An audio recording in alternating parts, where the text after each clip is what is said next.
Well, hey, welcome to session 5 on leadership, especially as it related to the church. And we'll talk today about a leader and their family, as well as kind of the leader and their relationship with the church. If you haven't noticed, the whole thing that we're really talking about is relationships. You know, if you don't have good relationships, you're not going to have good ministry.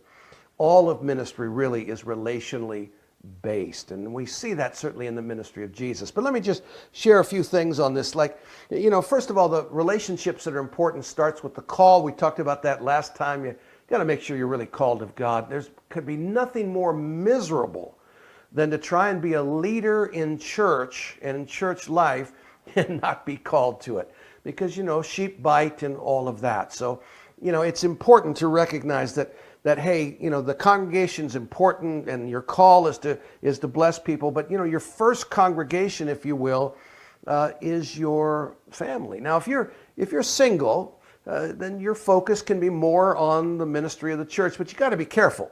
I mean, single pastors, single leaders, normally what they end up having is a church of about 70% women, half of which believe that they've been called of God to marry the single pastor. So anyway, you got to be careful with that. But, you know, keeping your heart pure, keeping your life pure is all very important for all of us.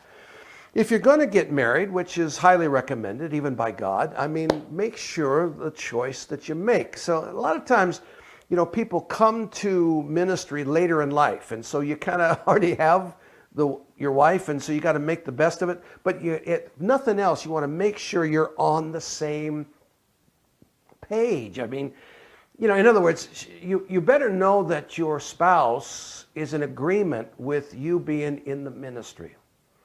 Because ministry is demanding, just like any profession, but even more so because most spiritual leaders are on call 24/7. I mean, you cannot, you know, not be there, as it were. But you can set healthy boundaries. We'll talk about that as we go. But if you're going to select a spouse, make sure, if possible, number one, be helpful if they're a believer. Number two, that they're mature, that they love you, that you love them, and that they're clearly in agreement with this call. Now, you know, when I got married to Karen, a beautiful young bride, and, you know, I told her before we got married that I have a call of God on my life, and she just nodded because she was in love with the reflection of herself in my eyes or whatever. You know, the fact is she had no clue what the ministry was going to do and how it was going to function. I didn't really either. But fortunately, we were, I guess, young enough, naive enough, and in love enough, and in love with the Lord enough that we were able to work out the dance steps fairly well together.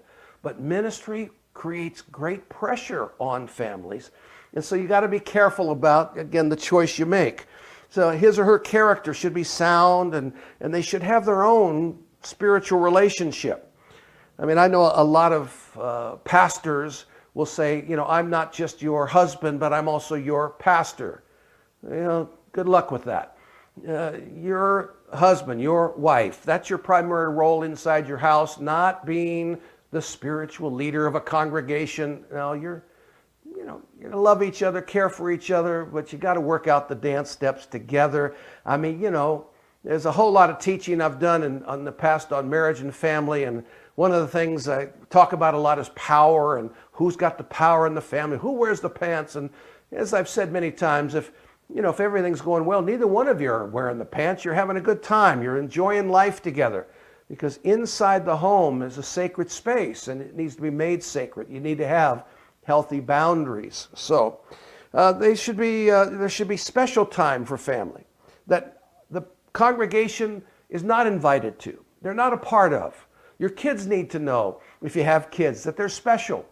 Not better than anybody else, but special. And that you want to protect them. You don't want to raise them in a bubble if at all possible. That's why when I had the choice, I actually lived far enough away from where I was serving a congregation that I was able to, you know, have that private time. We had our separate life. I wasn't worried about if I went to a movie with my kids, whether someone was going to be judging the choice of the movie.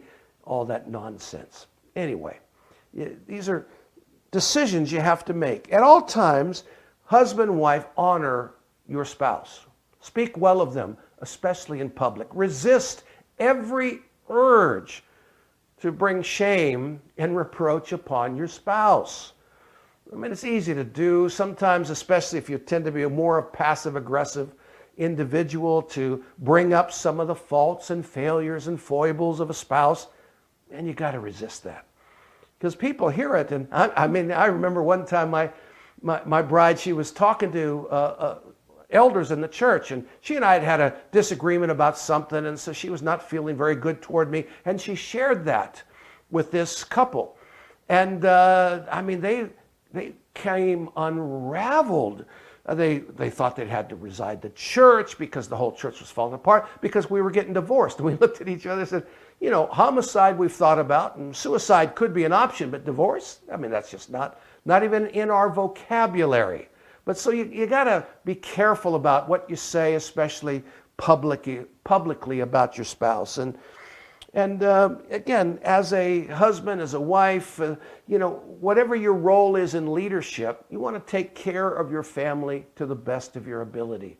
That includes financial security. And if you say, well, my church just doesn't pay me enough, well, if you have to, I guess maybe you need to get a second job.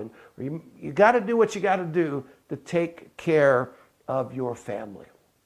Because as a spiritual leader, your first and foremost responsibility is yourself and your relationship between you and the Lord, and secondly, your family. And if you mess that up, no matter how good you do in terms of taking care of a congregation or leading a ministry, it just isn't worth it to make a family suffer for the success of the church or the kingdom of God.